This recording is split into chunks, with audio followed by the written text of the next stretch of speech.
It's the worst albums of the year. All my life, At number 15, we have The Last Rocket by Takeoff, an album that I assume most of you have forgotten about by now. Quavo Huncho was very bad, I admit, but I have to give this one to Takeoff because this thing is just nothing.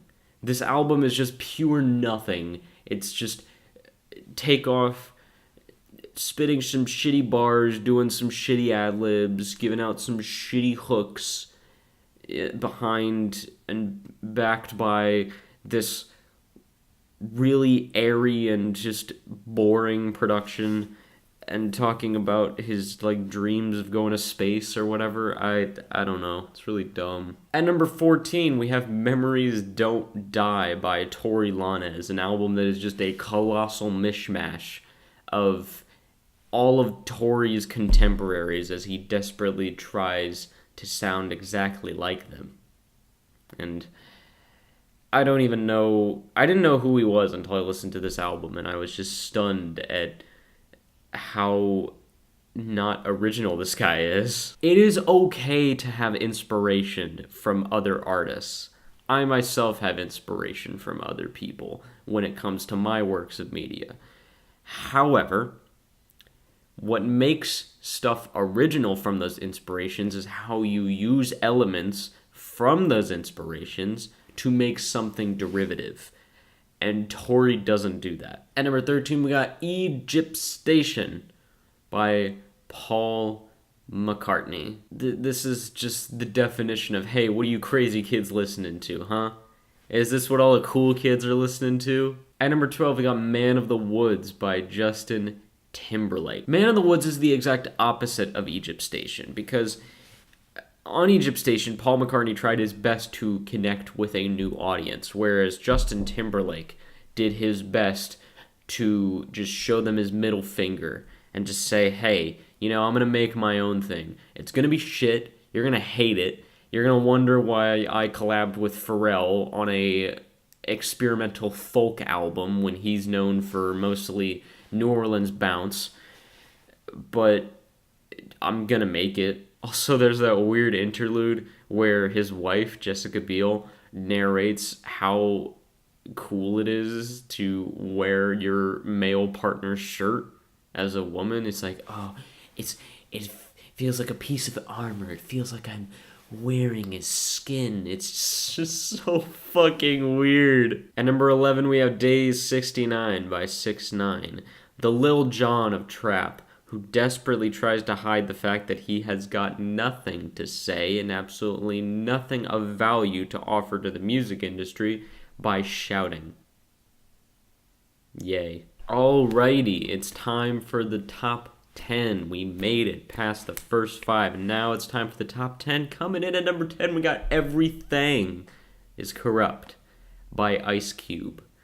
The revival of Ice Cube's career, and I don't mean revival in the nice way, I mean revival in that way. At number 9, we got Nuthin to Prove by Lil Yachty. Very accurate title. I honestly just don't see the hype here. I mean, a lot of people have said, like, oh, it's definitely better than Lil Boat 2. Oh, it seems like Lil Yachty's finally getting back to the understanding of what makes him so good. What is that? What makes him so good? He sounds more unconfident than he ever has rapping on here. And sometimes he sings as well, and the production is just so boring. It's so bland. It's so basic. And speaking of boring, bland, and basic, we have our number 8 spot, which is Jaden Smith's The Sunset Tapes, a cool tape story, which is just 11 tracks of, similar to Tory Lanez, just musical recycling. Jaden tries to be Brockhampton. Jaden tries to be Joji. Jaden tries to be Tyler, the Creator. Jaden tries to be Frank Ocean. And in trying to be so many different things at once, he fails to really master the art of being any one of them. And by trying to combine all of these things and just Frankenstein stitched them together, he has effectively made one of the most boring albums of the year with some of the most bland production that just kind of loops over and over again for sometimes 6 minutes. And there's just nothing of value here. There's nothing you'll find any sort of interesting on this album. And speaking of which, we have our number 7 spot, Mania by Fall Out Boy. The emo punk act has decided to hit us with some pop rock.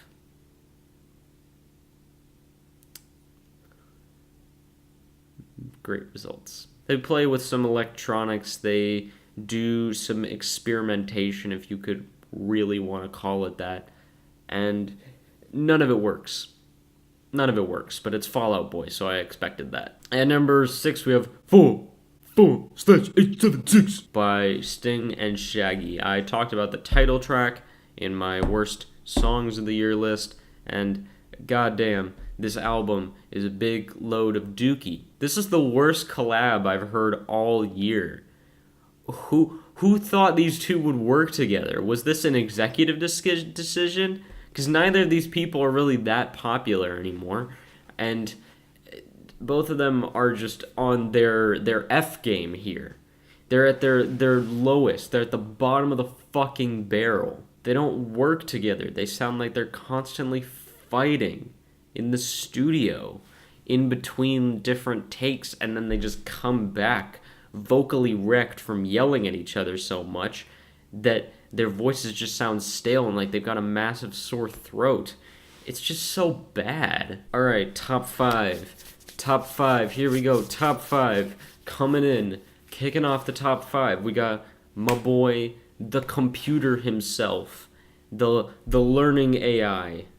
Nav. Continuing the bland and boring trend that we've had going on, Nav's Reckless is probably the king of them all. The production is just super airy and non-existent at points, and his voice is just so unbelievably auto-tuned and unnatural. That's why I constantly call him a computer. And the mixing is just really bad. I wonder if he was the one who mixed Yosemite on Astroworld, because some of those elements from Reckless clearly carried over. At number 4, we got Origins by Imagine Dragons. Wow. I listened to this album once, but I heard it almost in full again at a JB Hi-Fi, because, you know, JB Hi-Fis, they don't play playlists. Why would they do that? They just play whole albums. And they thought it would be a fantastic idea to play Origins. And I wanted to staple my fucking ears shut, because this thing is a piece of shit. It's what Imagine Dragons do. They just, like, is anyone still going to call these guys a rock band? They're not. They're absolutely fucking not. If you think these guys are a rock band, you probably think the Fall Out Boy is a rock band as well. You probably think Death Grips is a metal band. They're a pop group. And even if they try to say they're a rock group, they're still a pop group at heart, because they just recycled the same boring, tired shit over and over and over again. Every single one of these 15 tracks sounds the exact fucking same. And speaking of sounding the exact same, we have our number 3 spot, Anthem of the Peaceful Army by Led Zeppelin. Oh, wait, no, I'm sorry. I meant Greta Van Fleet. I have desperately tried to figure out how to talk about Greta Van Fleet and why I despise them so much without bringing up Led Zeppelin, because everybody does, but that is why I hate them so much. They sound exactly like Led Zeppelin. You can't run away from that. These guys spit in the face of artistic integrity and evolution. None of that is here. You want to find it, you can't find it in Greta Van Fleet. And they don't even do a good job of copying Led Zeppelin, because even though Led Zeppelin themselves were not the most original band in music, they figured out how to make derivative elements out of the material that they were effectively stealing. Whereas Greta Van Fleet feels like a bunch of guys who just went on YouTube, looked up some, like, tutorials on how to play, like, Jimmy Page or John Bonham, and then put all their shit up on Spotify in order to abuse the streaming algorithm and get on everybody's shuffle playlists and daily mixes so that maybe they can reach wider audiences of a bunch of 12-year-old millennials who pretend that music stopped coming out after the year of 1985. At number 2, we'd have what I would probably consider to be the worst album of the year, but I've reserved the number 1 for a special spot, given that what that album stands for in terms of the current music medium, and also because this album, I can't even feel confident giving it the number 1 spot for anything. Even if it is the worst of the worst, I can't in confidence tell you that this album is the like number 1 of something. It's gotta go with that silver medal. It's that terrible. And that album is Total Xanarchy by Lil Xan. I mentioned TikTok in my worst songs of the year list. Every other song is exactly like it. You're not going to find a single bit of original content here because it all feels like it's just a completely watered down version of something that many other shitty artists before him have done marginally better. The songs are extremely repetitive, and not in a catchy Playboy Cardi kind of way, just repetitive and just repeating hooks over and over again and having his rhyme scheme bleed into what the hook sounded like. And like I said, that defeats the purpose of what a hook is. And plus, look at this dude. You want to hear this dude rap? He looks like the fucking younger brother from Good Luck Charlie. And finally, we come to our number 1 spot. A pretty late entry on the list because it came out fairly late in the year, but I couldn't help but put it on here. And that is Skins by XXXTENTACION. Before all the fans go and just completely destroy me because they think I'm disrespecting X in some way, or you think that maybe I only did this because I hate X, or that I have to hate all of his stuff. That's not true at all. And in fact, I will say there was material on here that I thought, hey, that would have been nice if it had actually been expanded upon. And that's the problem with this album. None of it's expanded upon. It all feels like demos of what could have been. And I know exactly why that is. Skins is completely incomplete. There's no material on here that you will hear that is in any way, shape, or form finished. Yet, the one least responsible for that is X himself. If X were still with us today, he could have finished this album. He could have made some great songs. He could have made something that might have made his music a little more worthwhile to me. Because as it stood before, I have never really been a fan of X. But when he passed and left behind all this material, clearly his label saw an opportunity to make some moolah off of his death and the hype that has come from his death, and how it has kind of attracted new listeners who feel that, oh, his death says so much more about his music.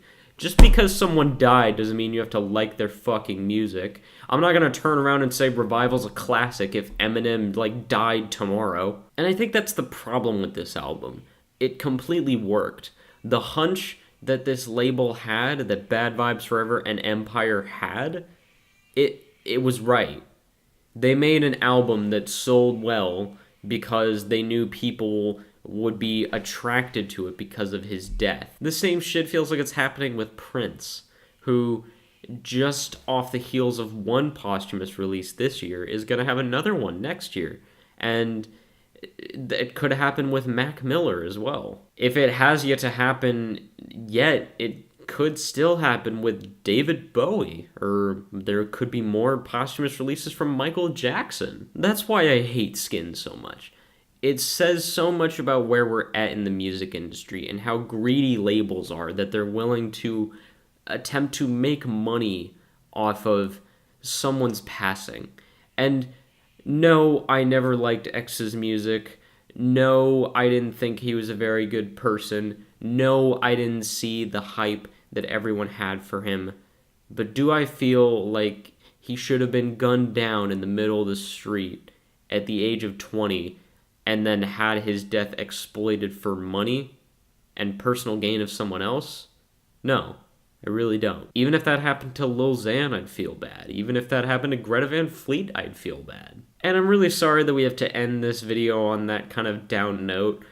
I almost considered just ending it on total Xanarchy instead, just to kind of get that, like, funny rage pumping. But I really do feel like Skins deserve that #1 spot, because it says so much about where we're at. It's like Battlefront 2. I named that the worst game of 2017, not because it was the worst in terms of quality, but because it said so much about where the game industry is and where companies are willing to invest their time and resources. And that's the exact same with Skins and a lot of other albums that I've included on this list, unfortunately. So thanks everyone for watching. If I missed something or you have a different list, put it in the comments, why don't you? Because I enjoy reading your guys' lists. What was the worst music of the year? Thanks for watching. Bye.